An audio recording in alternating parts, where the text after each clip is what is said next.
ថ្ងៃនេះយើងមកបន្តជាមួយនឹងអេពីសូតទី2នៅក្នុង Minecraft Hardcore World អញ្ចឹងការអេពីសូតទី1របស់យើងគឺយើងបានទៅការសាងសង់ផ្ទះមួយដែលយើងគិតថាវាមិនល្មមគួរសម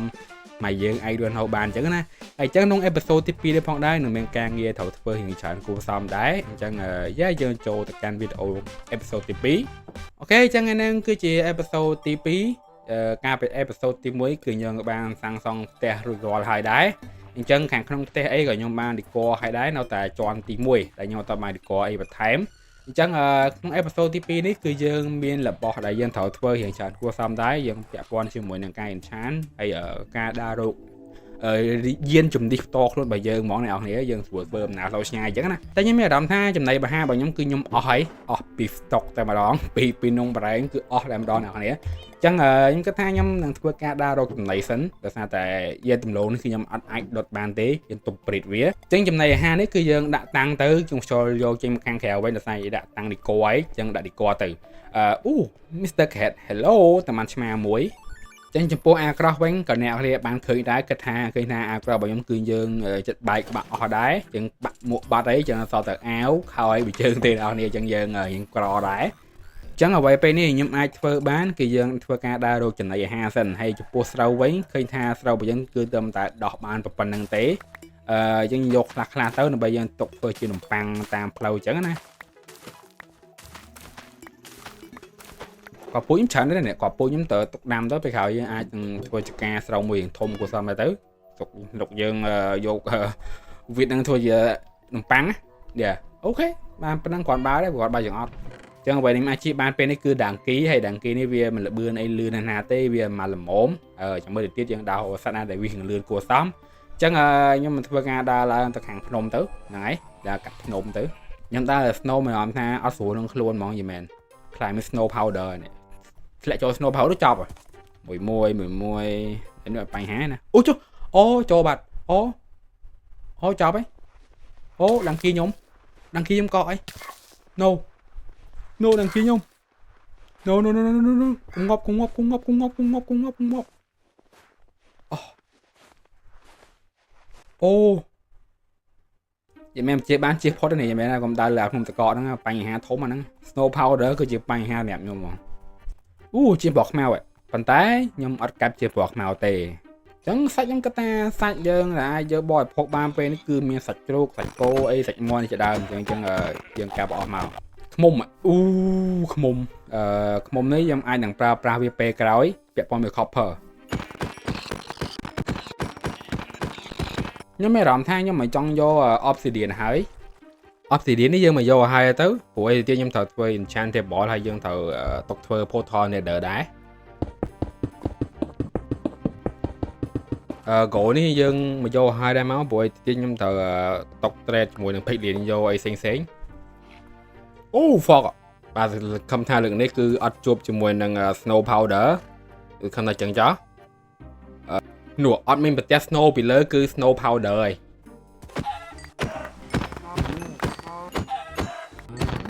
យើងដើរមកដល់ biome birch oak ឯអ្នកគ្នាជុំPear Garden តាអូខេយើងបានមកដល់ Pear Garden biome ហើយខ្ញុំនឹងធ្វើការចងដាំងគីរបស់ខ្ញុំអូសទៅមួយទូកទៅយើងជិះទូកហើយយើងអូសលីយើងមកមិនខ្ញុំចូលទៅលូតមើលបន្តិចតួចទៅខ្ញុំគ្រាន់តែយកកូនឈើវាទុកណាគ្នាព្រោះកូនឈើវាសំខាន់ខ្ញុំធ្វើជាមួយនឹង fan មួយមកយើងចងវានេះសិនទៅព្រោះខ្ញុំខ្ជិលជិះវាព្រោះដើមឈើវាក្រាស់ពេកក៏បាក់ជីដែរយើងដើរស្មើជើងទៅណាគ្នាពីឆា biome Pear Garden ហ្នឹងវាជាប់ជាមួយនឹង biome Dark Oak ហើយតំបន់ភ្នំតកវាជាប់នឹងណាគ្នាវាឆ្ងាយចឹងខ្ញុំគិតថាខ្ញុំយកកូនឈើមួយដើមពីរដើមទៅមកយើងបន្តដំណើរមកទៀតធំវាមិនណាគឺមិនល្មមណាស់ទេវាមិនធំអីណាស់ណាទេខ្ញុំរករបស់ខ្ញុំគឺខ្ញុំមហោជាមួយនឹងសាច់ទេព្រោះសាច់ទាំងអស់ចឹងកម្រងអត់មានមហោ Pear Garden ទេតែបញ្ចុះ Pear Garden វាល្អម្យ៉ាងដែរណាគ្នាព្រោះកូនឈើវាទៀតគឺយើងអាចយកទៅធ្វើផ្ទះឲ្យសេកបានអាដីរត់ទៀតដើរនឹងជ្រៅណាគ្នាមិនរេណាវាថាជីកដល់បាតហ្មងអាដីរត់ទៀតដើរហ្នឹងគឺវាជ្រៅខ្លាំងមែនតើ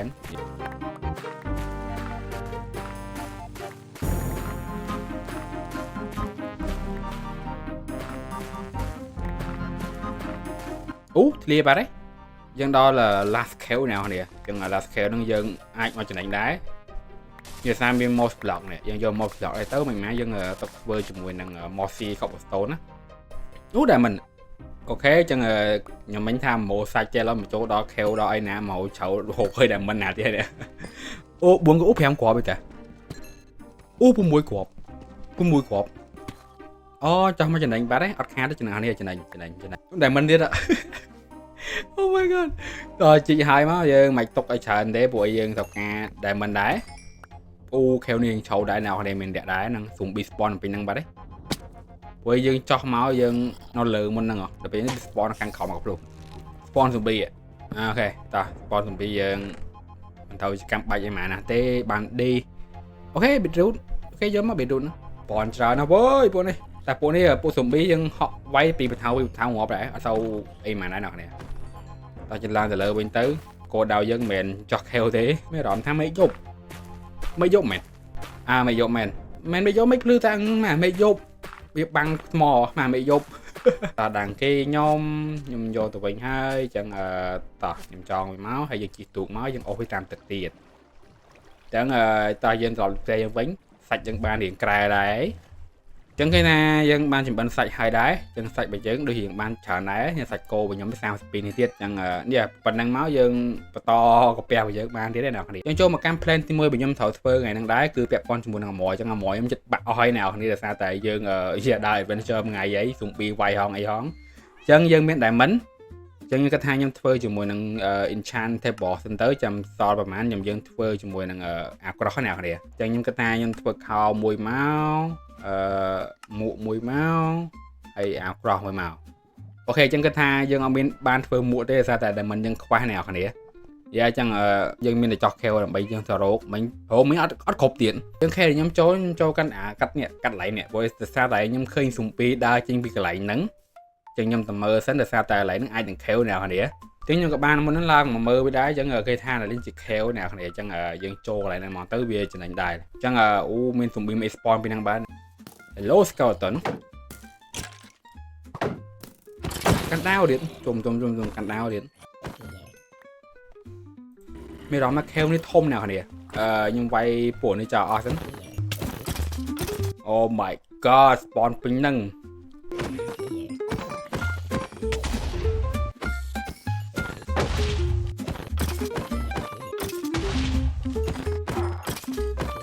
ចូលទៅខាងក្រោមទៀតនៅខាងលើនេះមិនតែមកយើងរកទេអូ hello iron យកដែរមកនេះនេះដែរព្រោះអី iron យើងត្រូវការដែរយើងធ្វើឲ្យក្រោះមិញមកឈុតទៀតហើយយើងយកមកស្គួរហើយមកអេ deep dark ទេនេះ deep dark ទៀតហើយនៅខាងក្រោមជើងខ្ញុំដោយសារនេះដោយសារតំបន់យើងវានេះហ៎តំបន់យើងនៅតំបន់ភ្នំទៅពេលយើងទៅវា deep dark វានៅក្រោមតំបន់ភ្នំតកចឹង silent វានៅនេះទៀតវើយខ្ញុំធ្វើការរកផ្លូវវាងសិនដើម្បីសុខភាពយើងចឹងខ្ញុំគិតថាខ្ញុំទៅវាយ scroll tracker ចោលហើយអូខេអូ zombie មកហើយ zombie មកហើយចាំតិចខ្ញុំវាយចោលសិនចាំតិចវេអូខេអាចវាយបានហើយតែយើងព្រាមចេញលេងពីយើងគឺ spawn មកហើយអូលោតចលែងទៀតអូមកយើងដល់សារតែយើងវាយចិត្តនេះវាយចិត្តជាមួយនឹង block នេះ block នេះអូខេហាត់តែគេភ្ជួរបាត់ទេខ្ញុំទៅតបានជួបទីតាំងប្រាសាទទេនេះគ្រាន់តែជាកន្លែងទីដាក់ធម្មតាដែលមានជាមួយនឹង scroll shaker ជាប់ពីទួយចឹងទៅហ្នឹងហើយចាំមើលទីតាំងវាមានរបស់លូតច្រើនកន្លែងហ្នឹងហើយខ្ញុំគិតថាខ្ញុំ hold level ហើយតែយើង enchant ឡើយចឹង level យើងបាន42 level ដែរអ្នកនេះលឿនហ្នឹងបើនេះចោលអូ no អូមាន kill មួយទៀតអូងឹតដោយវាងឹតតែវាអត់ spawn ទេដល់ពីបេតងអីអូ diamond អូនោះអូកន្លែងនោះមកភ្លុកបន្តិចខ្ញុំវាយយក diamond សិនដោយសារតែយើងត្រូវការ diamond អូខេបាន4គ្រាប់ដែរចឹងខ្ញុំគិតថាខ្ញុំវាយឲ្យពួកនេះចោលហើយតែកម្មតែអត់មាន scroll tracker នឹងចោះចឹងខ្ញុំវាយនឹងហើយខ្ញុំ farm យក XP អាមុនហ្នឹងរៀង fail ទេថាតែយើង fast ភ្លេចមើលខាងក្រោមហ្នឹងទៅខាងក្រោមមាន kill មួយទៀតហ៎តែពេលទៅវាមាន scroll tracker ខាងក្រោមបើយើងបាន43ឯងមិនបានបាន50ល្អតែវារៀងឡើងយឺតដែរថាតែយើង level កាន់ខ្ពស់ទាំង XP នឹងវាបូកកាន់តិចទៅអត់បញ្ហាតែមើលបានប៉ុណ្ណាយកប៉ុណ្ណឹងទៅថាតែយើង enchant របស់តាអាក្រោះយើងកាន់ទៅហើយគូយើងរៀងមកល្មមនៃធ្វើការលឿនជាងមុនទៅបាន ចឹងខ្ញុំក៏បានបន្តដំណើរទៅមុខទៀតដើម្បីយើងទៅរកដែលមិនបន្ថែមដោយសារតែយើងអត់បានរកដែលមិនអីបានច្រើនណាស់ទេចឹងក្នុង Minecraft ហ្នឹងក៏មាន spawn អីតិចតួចដែរប៉ុន្តែ spawn ហ្នឹងគឺវាអត់មាននៅជាមួយនឹង chest ដែលយើង load ទេហើយយើងក៏បានជួបកន្លែងដែលមិនមកកន្លែងទៀតចឹងខ្ញុំមានអារម្មណ៍ថាទីតាំងដែលខ្ញុំរកនេះគឺអត់សូវមានជើងដែលមិនដូចថាច្រើនប្រហែលទេឃើញថាដើរមកយូរទៅឃើញបាន2 3គ្រាប់ទៅអត់សូវបានច្រើនទៅពេលខ្ញុំលេងក្នុង world ផ្សេងទេចឹងតែអត់បញ្ហាទេយើងបានប៉ុណ្ណាយើងធ្វើប៉ុណ្ណឹងទៅហើយខ្ញុំក៏បានបន្តដំណើរធ្វើការរក XP បន្ថែមដែរដោយសារតែ XP របស់ខ្ញុំគឺខ្ញុំជីកជាមួយនឹង scroll ហ្នឹងទៅគឺឡើង level លឿនចឹង level ខ្ញុំគឺថាឡើង level 47 level ហើយខ្ញុំឡើងទៅលើវិញហ្នឹងក៏បានជួបជាមួយតែមិនក្របដែរគឺវាឲ្យច្រើនខ្លាំងមែនតើចឹងខ្ញុំក៏បានជីកឡើងទៅលើត្រង់ហ្មងដើម្បីយើងរកផ្លូវដោយសារតែខ្ញុំអត់ចាំផ្លូវដល់ពេលចុះមកទេគឺវាញញ៉ៃពេក Coming home ចុះយើងក្រាស់មកមួយទៀតមកអើជិះអីមិញ Oh my god ហើយមិញបើខ្ញុំទៅក្រាស់មួកវិញខ្ញុំនឹកខ្វះស្បែកជើងតែអូខាតបដ ாய் ខាតហើយខ្ញុំមានអារម្មណ៍ថាខ្ញុំលីងសយតែមិនរកបានច្រើនមកក្រាស់មួកឯណាខ្ញុំអត់យល់ Oh my god man ខ្ញុំបន្តបើខ្ញុំបានធ្វើការក្រាស់ជាមួយនឹងមួកដែលមិនពីជាប់គ្នាមកខ្ញុំក៏បានមកធ្វើការបន្តជាមួយនឹងដាំ Super Cat ដោយសារតែយើងធ្វើសភៅយើងខ្វះដុំសភៅដែរអ្នកនរ3ឆានណាតោះខ្ញុំដាំហើយតោះយើងមានតែចាំវាដោះទេពេលយើងដោះទៅអាចទៅធ្វើសភៅបានហើយពេលណាំ Super Cat ខ្ញុំសល់ Super Cat យើងក្រាស់ជាមួយនឹងសភៅហើយមកយើងបានប្រហែលយកប៉ុណ្ណឹងទៅអូខេ3 10ចឹងខ្ញុំក្រាស់ជាមួយដុំសភៅមកបានចំនួន4ដុំសភៅដែរចឹងទីតាំងខ្ញុំដាក់នៅខាងលើបដោះអសនសិនទៅអូខេយើងបានដុំ4ដុំសភៅយើងខ្វះប្រហែលដុំសភៅទៀតជួបខាងលើនេះ Oh my god ខ្ញុំប្រៀបអ្នកនរមួយទៀតគឺពាក់ព័ន្ធជាមួយនឹង version ដែលខ្ញុំបានលេងនេះគឺខ្ញុំបានអាប់ឡើងទៅកាន់ version 1.21.13ចឹងការ episode ទី1របស់យើងគឺយើងលេងនៅក្នុង version 1.21.8 ហ្នឹងហើយឥឡូវខ្ញុំបានអាប់ឡើងមួយ version ហ្នឹងហើយអ្នកនាងចឹងឥឡូវយើងនឹងធ្វើការទៅរកជាមួយនឹង Happy Gas យើង set portal នេះមួយសិនមកតនទីតាំងនេះខ្ញុំធ្វើបដិសន្នទេ Let's go អូបាយអ៊ំឡបាយអ៊ំហ្នឹងនេះបាយអ៊ំ fossil ហ្នឹងបាយអ៊ំខ្ញុំហៅអានបាយអ៊ំ fossil ទេថាតែមាន fossil ឆ្អឹងច្រើនណាអញ្ចឹងខ្ញុំគាត់ថាអាចនឹងជួបខាងនោះខ្ញុំអត់ទៅទេថាតែខាងនោះជាបាយអ៊ំ basil អ្នកគ្នាតើបាយបាយទៅតាមផ្លូវនេះហើយខ្ញុំរក Happy Gas មានមូលហេតុរបស់ខ្ញុំអ្នកគ្នាអូនោះខាងនោះអាចមានល្អអាចនឹងជួបចឹងមូលហេតុខ្ញុំមករក Happy Gas ដោយសារតែយើងទីទៀតពាក់ព័ន្ធជាមួយនឹងការដឹកជញ្ជូនចឹងទៀតមានការដឹកជញ្ជូនច្រើនចឹងយក Happy Gas ទៅវាចំណេញពេលវាហោះទៅវាដឹកបានច្រើនណាស់អ្នកអូខេនោះការខ្ញុំទៅវាបាញ់ចុះខ្ញុំទៅវាអត់ឃើញអូនេះមានអត់អូអ្នកមានទេអូបាញ់មកបណ្ដោយក៏ចេញវិញមិនវាយយកចលែងបងប្លង់នេះមិនមែនយើងជីកយកមកដោយសារតែតិចទៀតអីយើងត្រូវយកទុកប្រេតអីបន្ថែមចឹងណាមានអារម្មណ៍ថាអត់ឃើញ Wait អានេះមានអត់មានដែរហ្នឹងខាងលើដូចជាមានអូមានអត់មានដែរវាមិនដែរពេលកន្លែងអត់ឃើញនេះ Wait អូខេមើលខាងក្រោមនេះសិនមានអត់អូមាននោះឃើញហើយ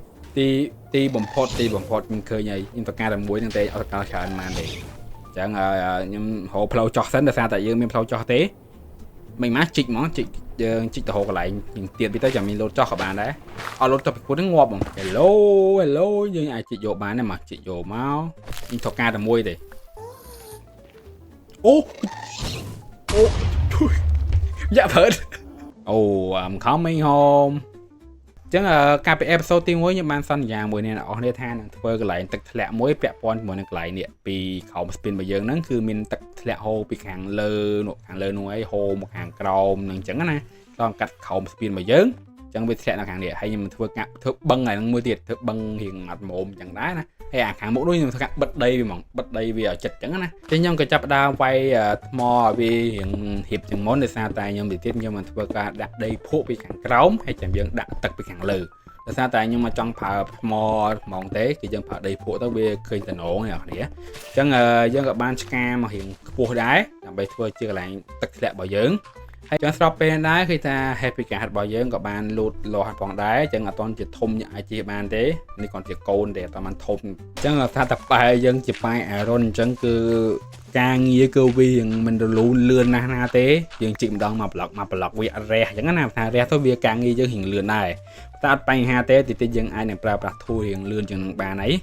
ចឹងដែរខ្ញុំប្រាប់អ្នកទាំងមុនហ្នឹងគឺជាដីនេះថ្ងៃហៅដីភក់ហ្នឹងទៅចឹងដីភក់ហ្នឹងយើងរៀបខាងក្រោមចឹងរៀបពីខាងក្រោមហ្នឹងទៅពេលយើងដាក់ទឹកពីលើទៅគឺវាឃើញវាហិតទឹកយើងអត់ទៅឃើញថ្លាហ្មងតែឃើញរៀងភក់ចឹងណាទឹកធ្លាក់របស់យើងគឺយើងមិនមែនតែប៉ុណ្្នឹងទេចាំមើលអាចនឹងមានការហូរទៅស្មុតទៅអីទៀតតែអត់ទាន់នឹងដែរច្បាស់ដែរអ្នកនរថាចាំមើល plan ខ្ញុំក្រោយទៀតដោយសារតែឥឡូវយើងអត់អាចធ្វើអីបានច្រើនទេក្នុង early game របស់យើងដោយសារតែ tool របស់យើងgas ខ្ញុំមកជាប់លើដើមឈើGary វានេះវាដល់ពេលវាទូចទៅវាហោះចូលកន្លែងហ្នឹងដល់ពេលវាធំទៅវាហិចទៅវាជាប់នឹងបណ្ដោយឥឡូវត្រូវឡើងទៅយកវាអូខេពោទុកខ្ញុំបណ្ដោយឥឡូវខ្ញុំឡើងទៅយកវាសិនដោយសារតែខ្លាចមានបញ្ហាណាគ្នាខ្លាចវាជាប់យូរទៅវាងាប់អីចប់ដល់ឡើងជីអូអត់បានដាក់មាក់ពាក់ឲ្យវាជីចេញបានអត់ចេញបានណានេះចេញបានដែរអូចេញបានអីយើងមិនវាយប្លុកទេយើងចេញបានដែរការដាក់ទឹកមកវាហូរទៅអីចឹងវាយើងមិនប្រើតែមួយធុងហ្នឹងទេចាំមើលនឹងដាក់បន្ថែមតិចទៀតអីនេះដល់នេះវាតាក់ហើយវាតែមកតែយើងចាក់ទឹកបន្ថែមហ្នឹងទៀតទៅវាហូរចឹងណា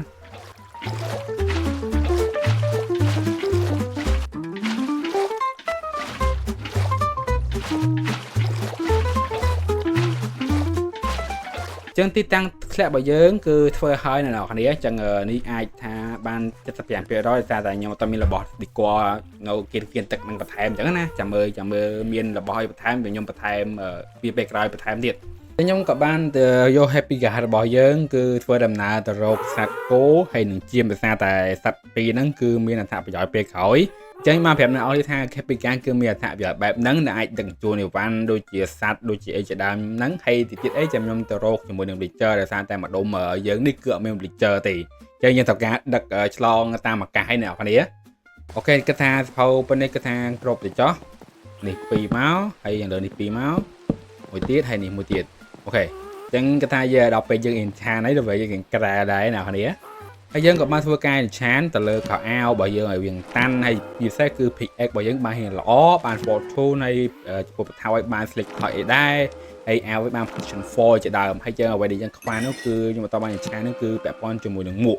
ចឹងមួកដោយសារតែយើងខ្វះ level អញ្ចឹងអត់ទៅយើងអត់អាចបន្ត enchant បានទេអញ្ចឹងខ្ញុំក៏សម្រេចចិត្តថាទៅ nether ភាសាទៀតដើម្បីយើងទៅជីកជាមួយនឹង quad ព្រោះ quad ជីកទៅបាន level លឿនគួរសមចឹងក្នុង early game នេះគឺមានតែ quad ទេដែលគិតថាវារៀងបាន level លឿនចឹងមួយចុងក្រោយដែលខ្ញុំបាន enchant នេះឃើញថាវារៀងល្អគួរសមដែររៀងអូខេអាចទៅយកបានហើយជាមួយនឹងអាវ cross របស់យើងគឺបានមួយឈុតនេះគឺវារៀងតាន់ជាមួយនេះខ្លួនរបស់យើងអូខេចឹងអ្នកនរគ្នាចឹងយើងចូលមកកាន់ main plan របស់យើងវិញគឺពាក់ព័ន្ធជាមួយនឹងកន្លែងខលសេះហើយជាមួយនឹងកន្លែងផ្ទុកដង្កីដាក់នៅមួយគ្នាហ្មងណាអញ្ចឹងខ្ញុំឃើញថាមានសេះ2ក្បាលលើភ្នំនោះគេពណ៌ខ្មៅទាំងពីរអញ្ចឹងខ្ញុំទៅយកវាសិនអញ្ចឹងខ្ញុំខ្ចីស្រាដល់ពីដង្កីនេះសិនមកខ្ញុំមិនដឹងថាលឿនវាប្រហែលហើយលោតវាប្រហែលទេយើងអស់វាមកដាក់តេស្តសិនទៅចាំមិនមកចាំយើងតេស្តពេលក្រោយទៅអ្នកគ្នាអូខេយកចៃអានេះគេថាដូចរៀងលឿនគួរសមដែរពេលយើងជិះពីលើវាអូខេរៀងលឿនគួរសមណារៀងលឿនគួរសមអូខេបានតេស្តមួយឯងខ្ញុំតេស្តមួយនេះម្ដងអូខេមកអាចជាបានហើយអូខេមកតេស្តបឿនវាផាយគ្នាវាហ្នឹងលោបានខ្ទាបម៉េះតែមួយនេះម្ដងមើលមួយនេះបានខ្ពស់មួយនេះបានខ្ពស់អូខេខ្ញុំយកមួយនេះខ្ញុំប្រិតយកការ៉ុតសិនដោយសារតែយើងតោះប្រិតដង្កីជាមួយនឹងសេះអ្នកគ្នាដោយសារតែខ្ញុំចង់បានដង្កីពណ៌ប្រោនយើងយកគោដេនការ៉ុតរបស់យើងប្រិតជាមួយនឹងពាក់នេះមួយពាក់សារ៉នេះមួយហើយជាមួយនឹងដង្កីរបស់យើងមកវាប្រិតគ្នាទៅចឹងយើងទៅបានជាមួយនឹងដង្កីពណ៌ប្រោននេះអ្នកគ្នាជាដង្កីនេះខ្ញុំចូលចិត្តហើយខ្ញុំក៏បានធ្វើការប្រិតវាធំហ្មងទៅយើងមិនចាំយូរទេគោដេនការ៉ុតមានធ្វើយ៉ាងច្រើនដែរតែទៅប្រិតវាហើយទៅយើងឡើងជិះតែម្ដងនេះមើលតែម្ដងទៅគឺយើងបានវាហ្មងដោយសារតែវាធំមួយយើងធំថតមួយយើងទៅវាស្គាល់យើងជិះឡើងជិះតែម្ដងទៅវាអត់ធាក់យើងចេញទេតែបឿនវាអូខេបឿនវារៀងមកល្មមវាមិនលឿនពេក អូលបឿន load វាកម្ពស់ load វាគឺផាក់ផាយជាមួយនឹងសេះហ្នឹងឯសារតែយើងយកសេះ bridge មួយ Donkey របស់យើងអញ្ចឹងលបឿន Donkey វាតែប៉ុណ្ណឹងអញ្ចឹងយើងបាន bridge យកជាមួយនឹង Donkey ពណ៌ brown នេះអញ្ចឹងយើងធ្វើការមកធ្វើបច្ចេករបស់យើងគឺពាក់ព័ន្ធជាមួយនឹងកន្លែងនេះខ្ញុំនឹងធ្វើការឆ្កាដីយើងធ្វើជាផ្ទះរបស់ក្រោលសេះហៅផ្ទះហៅក្រោលសេះអញ្ចឹងយើងធ្វើការធ្វើទីតាំងនឹងហ្មងទៅសារចិត្តផ្ទះអញ្ចឹងយើងក៏បានធ្វើការដើររក material អញ្ចឹងចំពោះ material ផ្សេងអីដូចជាដើមឈើអីគឺយើងបានដាំនៅម្ដុំផ្ទះរបស់យើងដែរអញ្ចឹងយើងមកកាប់នៅមុខផ្ទះរបស់យើងទៅចាំមើលមុខផ្ទះរបស់យើងនេះគឺខ្ញុំអត់ដាំដើមឈើរហូតទេយើងអាចនឹងទៅដាំកន្លែងផ្សេងខ្ញុំឲ្យវាទៅនៅ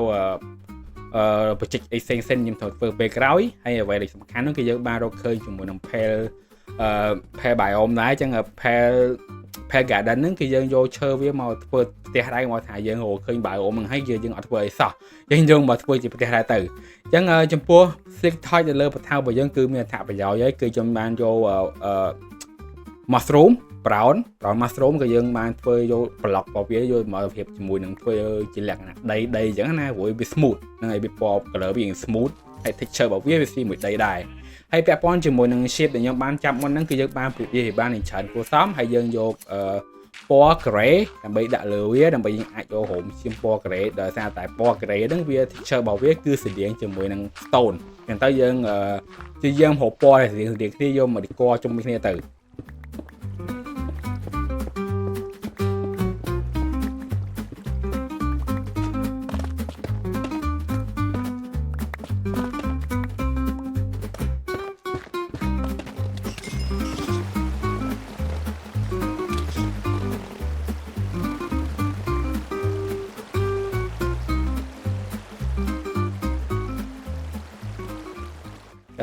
material របស់ខ្ញុំគឺខ្ញុំរៀបចំរាហើយមក material ណាខ្ញុំសម្រេចបានគឺយើងដាក់ក្នុងឆេះហើយទៅ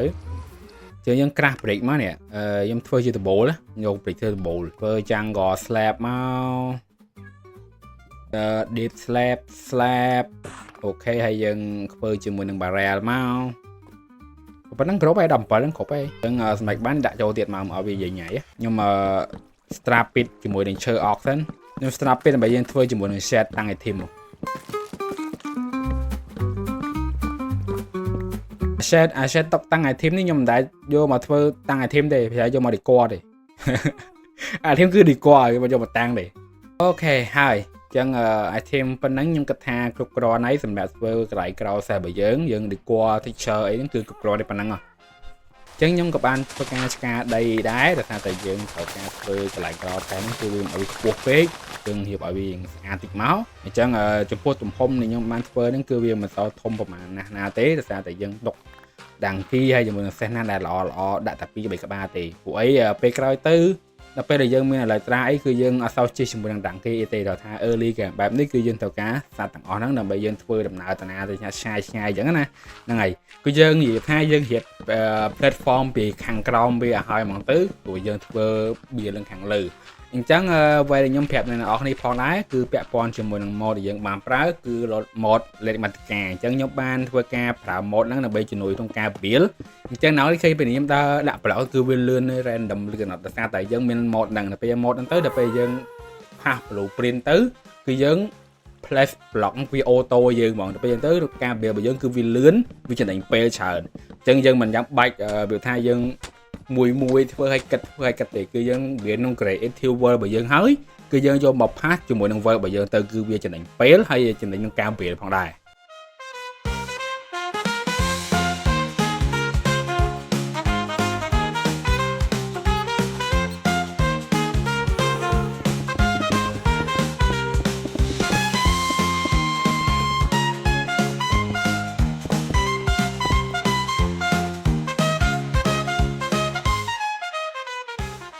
ខាងមុខនេះខ្ញុំគិតថាខ្ញុំ decor ជាមួយនឹងខ្សែ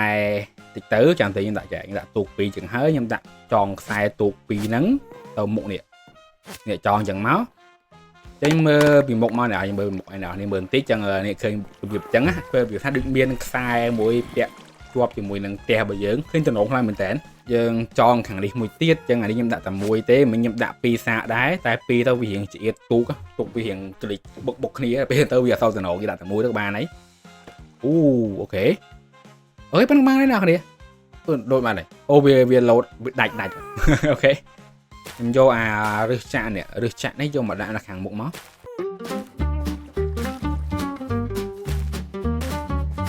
អូខេប៉ណ្ណឹងបានអ្នកនរយើងដាក់សាញយក texture តិចមកអ្នកនរ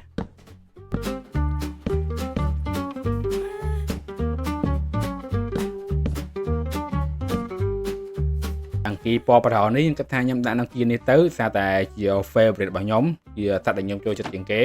តែមួយចុងក្រោយគេដាក់ចូលមកអូខេតបីក៏បានទៅបានអីយើងមិនដាក់ច្រើនពេកទេអញ្ចឹងកន្លែងក្រសេះរបស់យើងគឺរួចរាល់ហើយអ្នកនរគឺបែបហ្នឹងគឺដាក់បាន3សេះដាក់បាន2សេះហើយដង្គីមួយហើយខាងក្នុងនេះវិញខ្ញុំធ្វើការ decor វាដែរអញ្ចឹង decor វាដាក់របស់ផ្សេងចូលអញ្ចឹងណាដង្គីមុខផ្ទះនេះយើងទុកចោលសិនទៅដោយសារតែយើងឲ្យមានសត្វមុខផ្ទះដែរហើយកន្លែងនេះគឺជាសត្វដែលវាស្ទះអញ្ចឹងណាអ្នកនរខ្ញុំគិតថានៅកន្លែងនេះយើង decor ដែរទៅកុំឲ្យវាទុកឲ្យវាស្រឡះពេកអញ្ចឹងណា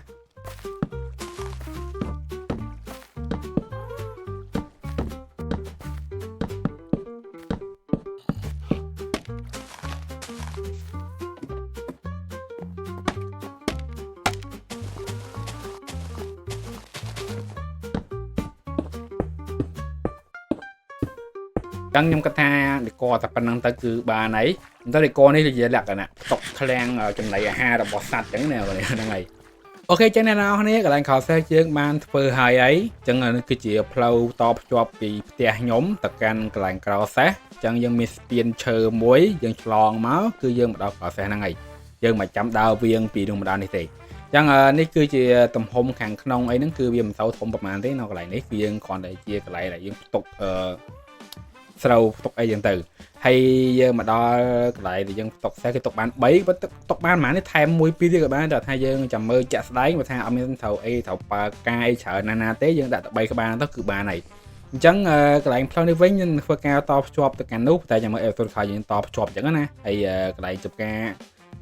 Super Can នេះវិញដែរគឺយើងចាំមើលស្កាចេញវិញគឺខ្ញុំអត់ដាំហ្មងទេនេះគ្រាន់តែជាកន្លែងដាំបដោះសន្នទេហ្នឹងហើយអូខេចឹងវីដេអូថ្ងៃហ្នឹងគឺយើងមានតែប៉ុណ្្នឹងទេអ្នកទាំងអស់គ្នាចឹងផ្លែងហ្នឹងគឺយើងគ្រាន់តែធ្វើក្រោសេះហើយនឹងទីតាំងនៅកន្លែងជុំវិញផ្ទះចឹងមួយចំនួនចំពោះអេពីសូតក្រោយវិញចាំមើលជាក់ស្ដែងពីម៉ែខ្ញុំអាចនឹងធ្វើកន្លែង trading hall ហ្នឹងហើយសម្រាប់ trading យករបស់ល្អអញ្ចឹងណាព្រោះក្នុងដំណើរការសវលេខរបស់ខ្ញុំនេះគឺផ្ដោតសំខាន់ទៅលើ build ខ្លាំងមែនតើអញ្ចឹងខ្ញុំត្រូវការរបស់ដែលជំនួយក្នុងការ build ខ្ញុំច្រើនអញ្ចឹងចំពោះ tool អីហ្នឹងគឺយើងត្រូវការអូខេអញ្ចឹងយើងជួបនៅវីដេអូក្រោយ Bye